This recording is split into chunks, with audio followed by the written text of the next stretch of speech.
Smack Group of Marketing and Sales becomes the official brand ambassador of Queen's Garden.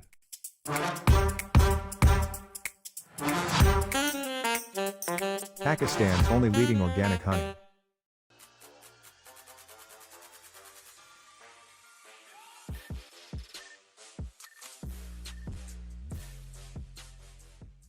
अस्सलाम वालेकुम ख़वातीन और हज़रात, Smack group of marketing and sales. मैं तो ये बजाज उम्मीद करता हूँ तमाम लोग खैर आफियत से होंगे, जहाँ कहीं भी होंगे अपने खाना के साथ एक अच्छी ज़िंदगी बसर कर रहे होंगे।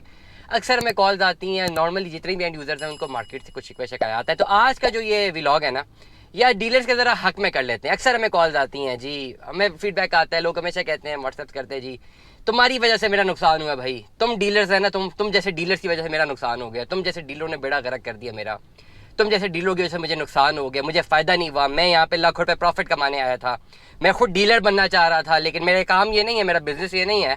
मैं काम कुछ और करता हूँ, मैं कोई नौकरी करता हूँ, मैं कोई जॉब करता हूँ, मैं कोई और बिजनेस अर्न करता हूँ, लेकिन मुझे यहाँ पे भी शौक था इधर भी आके पैसे कमाने का।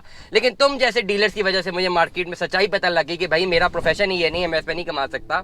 लेकिन तुम डीलर सारे फारिग हो, तुम्हारी वजह से हमारा नुकसान होता है, तुम सारा का सारा कसूर तुम्हारा है। भाई मेरा तो कोई कसूर ही नहीं है, और तुम लोगों से मेरी मार्केट ख़राब होगी। तुम लोग रेट लेते हुए कुछ बताते हो, बेचते हुए कुछ बताते हो और हमें नुकसान दे देते हो। अगर आप समझते हैं कि ये सारी कुछ बातें सही हैं और पहले इसका जवाब देते हो, अगर आप समझते हैं ना कि सारी बातें सही हैं, ये एंड यूज़र्स के लिए कर रहा हूँ, बड़ा खुल के बात कर रहा हूँ। और हमेशा मेरे व्लॉग बड़े खुल आगे होते हैं, हमेशा मैं चीज़ों का लफ्ज़ों का खास सहारा नहीं लेता, बड़ा स्ट्रेट फॉरवर्डली बोलता हूँ, यही होना चाहिए। अगर एंड यूज़र ये समझते हैं ना कि डीलर्स जो हैं उनकी वजह से उनको बड़ा नुकसान हो रहा है, उन्होंने बड़ा उनको चूने लगा दिए, ये कर दिए हैं, और इसका कोई अल्टरनेट है, जो आपने पैसा कमाना था वो आप नहीं कमा सके, डीलर की वजह से नहीं कमा सके, तो इसका जवाब एक बड़ा बेटर सा जवाब है, तो भाई डीलर के पास गए ही क्यों? जब आपका प्रोफेशन ही नहीं है तो आप इस काम में पढ़ते ही क्यों हो? जब एक काम आता ही नहीं है तो वो काम करते ही क्यों हो? भाई बड़ा स्ट्रेट फॉरवर्डली एक बात बता रहा हूँ, एक केस स्टडी बताना चाहूँगा, नाम नहीं लूँगा, बड़े अच्छे प्यारे भाई हमारे तमाम थे। हमेशा एक बात याद रखें, मैं हमेशा एक बाबांगे दोल बात करता हूँ, अगर आप डीलर इन्वेस्टर नहीं है किसी भी चीज़ को, गाड़ी है, प्रॉपर्टी है, एनीथिंग, आप आते हैं ना मार्केट में, आप एक चीज़ बेचने जा रहे होंगे ना, उसका बहुत कम रेट लगेगा। आप जब वो चीज़ खरीदने जाएंगे उसका आपको बहुत ज़्यादा रेट लगेगा। ये एक मार्केट का बेंचमार्क है, थंब रूल है। इकोनॉमिक्स अगर पढ़ी है ना किसी ने, जो ये आप करते हैं ना शिकवे शिकायत, मैंने कहूँगा ज़रा इकोनॉमिक्स पढ़ा है थोड़ी सी, ये थंब रूल है, इसे कहते हैं मार्केट थंब रूल। ये होना ही होना है, ठीक हो गया। जिस तरह आप जो बिजनेस कर रहे हैं, आप अगर कोई सरकारी अफसर हैं, कुछ भी काम कर रहे हैं, आप फॉर एग्जांपल गेजेटेड ऑफिसर हैं, जो काम आप कर सकते हैं वो आपके अंडर आता है काम। आपकी जगह कोई और बैठ के बंदा वो काम नहीं कर सकता, वो आपने करना। बिल्कुल वही भी आपको आके बोले जी आपकी वजह से मेरा नुकसान हो गया, you know your work better, कैसे करना है। तो आप अपना काम जब बेहतर समझते हैं तो फिर मार्केट को ना सिखाएंगे मार्केट को अपना काम कैसा करना चाहिए। बड़ा स्ट्रेट फॉरवर्डली बात करो आज एंड यूजर्स को, जो उनको शिकवे शिकायत होते हैं ना, मुझे हमारे थ्रू कोई प्रॉब्लम नहीं होती। जो मेरे पास भी केस स्टडी है, हमारा प्रॉब्लम नहीं था, वो मार्केट से फाइल खरीदी थी उन्होंने, मार्केट में कम बेची, ज़्यादा मिल रही है, जो भी है मार्केट से और हमारे से नहीं हो रहा। लेकिन अक्सर लोगों का वहाँ पे एक फीडबैक हमारे ऊपर निकल जाता है ना, क्योंकि हम अवेलेबल होते हैं हर बात सुनने के लिए। तो अक्सर हमें ऐसे मैसेजेस आते हैं जी आप जैसे डीलरों ने हमें ख़राब कर दिया। हमने क्या ख़राब किया? हमने तो अपने बात भी नहीं की थी, ठीक हो गया, आप खुद मार्केटों में घूमते रहे हैं। नंबर वन, अगर आप ये समझते हैं कि डीलरों ने ख़राब कर दिया तो आपके पास कोई अल्टरनेट चॉइस नहीं है, आपको डीलरों ने ख़राब करना ही है, आप खुद बिजनेस सीख लें। आप जाइए ना डीलर के पास, डीलर आपको पकड़ के लेके जाता है, आप जाइए ना मार्केट में। नंबर वन, आप इस बिजनेस में आए ना, आप करें ही ना बिजनेस। आपको कौन कहता है फाइल का बिजनेस करें? आपका जब बिजनेस ही ये नहीं है, आपको कौन कहता है फाइल की सेल परचेजें मार्केटों में आके करें? आप ना करें, और अगर आप करते हैं तो फिर हौसला रखें। ये दो चीज़ें हैं। अब एक चीज़ बड़ा क्लियर कट में आपको बात बता रहा हूँ, देखिए मेरी बात सुने। तमाम तर लोगों को गिला क्या है, प्रॉब्लम क्या है लोगों को कि जी हम कोई चीज़ जब बेच रहे होते हैं उसके पैसे नहीं लगते, जब हम चीज़ खरीद रहे होते हैं उसके पैसे ज़्यादा मिलते हैं। ये गिला आपको नहीं, गिला मुझे भी है। मैंने भी जब कुछ बाइंग करनी होती है तो उसके रेट पता नहीं कहाँ चले जाते हैं, जब सेलिंग करनी होती है उसके रेट। अभी मेरे पास एक केस पड़ा हुआ है, हम सेलिंग करना चाह रहे हैं, बायर ही नहीं है। जब हम बाय कर रहे थे 2 दिन पहले सेम चीज़ थी, हमारे पास सेलर नहीं था, हमें मजबूरन उस सेलर की बात माननी पड़ी, जो उसकी वो थी, जो उसकी अपनी एक डिमांड थी, वो बेशक मार्केट से बहुत ज़्यादा थी, लेकिन हमें माननी पड़ी। हम क्या करते, हमारे पास कोई अल्टरनेट ऑप्शन नहीं थी। अब जब हम बेच रहे हैं हमें मजबूरन मार्केट की एक और बायर की बात माननी पड़ी है, क्योंकि हमारे पास उसके अलावा कोई अल्टरनेट ऑप्शन नहीं है। तो जो लोगों को ये प्रॉब्लम रहती है कि भाई हम जब खरीदने गए हमें किसी और रेट पे मिला, हम बेचने गए किसी और रेट पे मिला, भाई यही होगा आपके साथ। ऐसा नहीं होगा कि आप एक सेल करें किसी एक रेट पे और आप फिर प्रॉफिट लेके जो है मार्केट में इसको सेल आउट कर दें। एक 10% लोगों के साथ ऐसा हो जाता है 100 में से 10%। जब मार्केट में डिमांड एंड सप्लाई जनरेट होती है, आपने कुछ चीज़ें खरीदी होती हैं, वो वैसी कॉस्ट ऑफ लैंड बढ़ती है, रिटर्न ऑन इन्वेस्टमेंट बढ़ता है, वो आउट ऑफ द वे जाके हम एक बात करें, वो जब होता है तो फिर कई लोगों को फायदा हो जाता है, लेकिन 10% है, 90% लोगों को तो है ही नहीं है। मैं हमेशा एक बात करता हूँ, आपको कौन कहता है कि आप फाइलों में इन्वेस्टमेंट शॉर्ट रन ट्रेड के लिए करें, इसको बिजनेस समझिए, जब आप इस काम को समझते ही नहीं है। भाई हमारा इतना एक्सपीरियंस है, हम नहीं समझ पाते, हम नहीं कर सकते, हम नहीं मार्केट से एक मैक्सिमम प्रॉफिट्स आउटपुट कर सकते, नहीं निकाल सकते। मैं आपको बाबांगे दोल कह रहा हूँ, नहीं हो सकता जी। इतनी कोशिश करते हैं, इतना एक्सपीरियंस है, इतना कुछ सीख लिया हुआ है, फिर भी एक मैक्सिमम प्रॉफिट जनरेशन नहीं कर सकते। एक मिनिमम प्रॉफिट जनरेशन तक रहना पड़ता है, और यही रियलिटी है।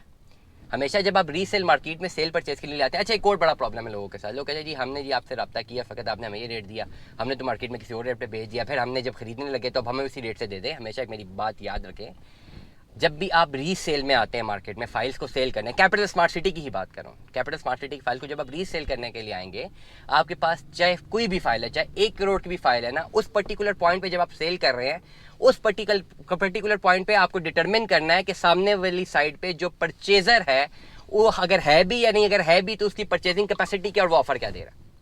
ये जो ट्रेड होगी मार्केट रेट के वैल्यू को डिटरमिन नहीं करेगी। फॉर एग्जांपल, आप मेरे पास 1 करोड़ रुपए की फाइल है, मार्केट रेट उसकी 1 करोड़ रुपए की, मैं मार्केट में चला गया सेल आउट करने, लकीली मुझे एक बायर मिल गया 1 करोड़ 5 लाख की खरीदना चाह रहा है, मैंने सेल आउट कर दी, वो 1 करोड़ 5 लाख की चीज़ मुझे 5 लाख प्रॉफिट में बिक गई, दैट इज माई प्रॉफिट। अगर मैं वही जगह पे खड़ा हूँ, मेरे पास एक बायर 80-82 लाख रुपए का भी नहीं है, तो उस पर्टिकुलर पॉइंट पे मेरे साथ वही हो रहा था, मुझे उसी तरह उसको एग्जीक्यूट करना है, या मैं सेल करूंगा या मैं चला जाऊंगा वापस। वाइस वर्सा, जब मैं मार्केट में परचेज करने जाऊंगा वही फाइल, तो अगर मेरे पास कोई सेलर मिल गया जो कि 70 लाख में दे रहा हो, तो I will be able to purchase from him. लेकिन अगर मुझे ऐसा सेलर मिल जाए कि 1 करोड़ 20 में दे रहा हो और मेरे पास कोई ऑप्शन ही ना हो, तो मुझे या वहां पे परचेज करनी पड़ेगी या छोड़नी पड़ेगी। तो इसीलिए आप लोग जो समझते हैं कि डीलरों ने आपको चूना लगा दिया, डीलरों ने आपको चूना नहीं लगाया, आपकी लालच ने आपको चूना लगा दिया। आपको कहा किसने कि भाई आप इस तरह की फाइल ट्रेडिंग पे जाएं और प्रॉफिट के चक्कर में जाएं। मैं तो हमेशा अपने ब्लॉग से मना करता हूं, मैं तो कहता हूं फाइल लें, लॉन्ग रन जाएं, जब तक प्लॉट नहीं मिलता। प्लॉट मिल जाए ना, अल्लाह करे 40 लाख का प्लॉट बुक कराए हो, वो प्लॉट अल्लाह करे 1.5 करोड़ रुपए का बिक जाए, अल्लाह करे 6 करोड़ रुपए का बिक जाए, वो आपका प्रोगेटिव है, वो आपका एसेट कन्वर्जन है। और इसी तरह लोग प्रॉपर्टी से पैसे बनाते हैं, जो लोग कहते हैं हमने प्रॉपर्टी से पैसा बनाया, वो इसी तरह अच्छे वक्तों में प्लॉट ले लेते हैं, काफी टाइम रखते हैं, 10-15-20 साल बाद उसकी वैल्यू बहुत बढ़ गई होती है, रुपया बहुत डिवैल्यू हो गया होता है, तो वो बहुत बड़ी वैल्यू होती है उसकी, तो वो इस तरह लोग कमाते हैं। इस तरह नहीं कमाते कि फाइल उठाई बेची, फिर आई बेची, फिर आई बेची, जब फायदा होता गया तो अल्लाह ने दिया, जैसे नुकसान हो गया तो जी आप जैसे डीलर जो है उनकी वजह से हमारा नुकसान होता है। तो अगर आप ऐसा सोचते हैं तो आप ऐसा सोचते भी रहे, कोई फर्क नहीं पड़ने वाला किसी को। आज मैं एंड यूजर को बात पे सुना रहा हूँ, बड़ी फेवरेट बात सुना रहा हूँ, आज मैं डीलर्स के हक में कर रहा हूँ। भाई डीलर क्यों हर वक्त बदनाम है, और ये नाम ही मुझे बुरा लगता है, ये नाम ही बुरा लगता है। आपका लॉयर को कभी डीलर कहते हैं, who is a lawyer who give you suggestion, उसके पास नॉलेज होती है ना, आपको खाली गाइड करता है, एडवाइस करता है, आपके साथ खड़ा करता रहता है, आपको सर्विसेज देता है। Who is a doctor, what does a doctor give you? He gives you services. What does an investment consultant give you? Services. What does a chartered accountant give you? Services. आप MBA आपने किया, आप banker हैं, what are you doing? You are giving services. आप तमाम तो लोग जो सुन रहे हैं जॉब करें, what are you doing? आप इंजीनियर हैं, what are you giving? आप सर्विसेज दे रहे हैं। तो ये पर्टिकुलर सेगमेंट भी सर्विसेज दे रहा है, इसको भी कुछ प्रोडक्ट नॉलेज है रियल एस्टेट की, and they are operating like that. अगर आपका पैसा कमाना हक है, कोई इंजीनियर या डॉक्टर कोई आपने खाली मशवरे फीस ही 3-4 हज़ार 5 हज़ार रुपये ले लेता है, वो उसका हक है on the basis of degree. तो एक रियल एस्टेट कंसल्टेंट का भी हक है on the basis of experience. ठीक हो गया, एक लॉयर का जब हक है तो हर बंदे का हक है। तो ये जो वर्ड जो आता है ना डीलर्स, ये मुझे बड़ा बुरा भी लगता है। It is not dealer, it is investment consultancy, just like a lawyer, just like a doctor, just like an engineer, just like you. आप अपने काम करें, कुछ ना कुछ काम कर रहे हैं ना, उसकी सर्विसेज दे रहे हैं। मैं सर्विसेज दे रहा हूँ यूट्यूब पे, यूट्यूब पेज मी। तो this is a service based economy. कुछ लोग सर्विसेज देते हैं, कुछ लोग प्रोडक्ट्स देते हैं, कुछ लोग दोनों देते हैं, तो उससे वो पैसा कमाते हैं। तो इसलिए जहन में रखिए, हमेशा मेरी बात याद रखिएगा, अगर आप लोग शॉर्ट रन में फाइल को सेल परचेज करने मार्केटों में आएंगे, आपको नुकसान होगा। लकीली फ़ायदा हो सकता है 1 दफ़ा, 2 दफ़ा, 3 दफ़ा, चौथी दफ़ा हो जाएगा। आप अपनी इन्वेस्टमेंट आपने करनी है लॉन्ग रन के लिए। अगर आप इस बिज़नेस में आना चाहते हैं तो फिर आपको इस बिज़नेस की प्रॉपर एक एंटिटी चाहिए होगी, कम से कम 25-30 लाख रुपए आपको चाहिए बिज़नेस इंस्टॉल करने के लिए। आजकल के मार्केट के हवाले से पूरी कंपनी बनाएं, फिर बैठें सेल करें, परचेज करें, फिर प्रॉफिट भी भुगते हैं, लॉस भी भुगते हैं। ये तरीकाकार है। हमेशा दूसरों पे ब्लेम गेम छोड़ दें, अपने ऊपर ब्लेम गेम रखें। दूसरों पे क्या ब्लेम गेम करनी है? ऑलवेज हमेशा याद रखिएगा, successful person always determined that I am responsible. वो अपने हर फेलियर पे कहता है मैं रिस्पॉन्सिबल हूँ। अनसक्सेसफुल पर्सन कहता है भाई you are responsible, dealer responsible था, फलाना रिस्पॉन्सिबल था, कैपिटल स्मार्ट सिटी रिस्पॉन्सिबल थी।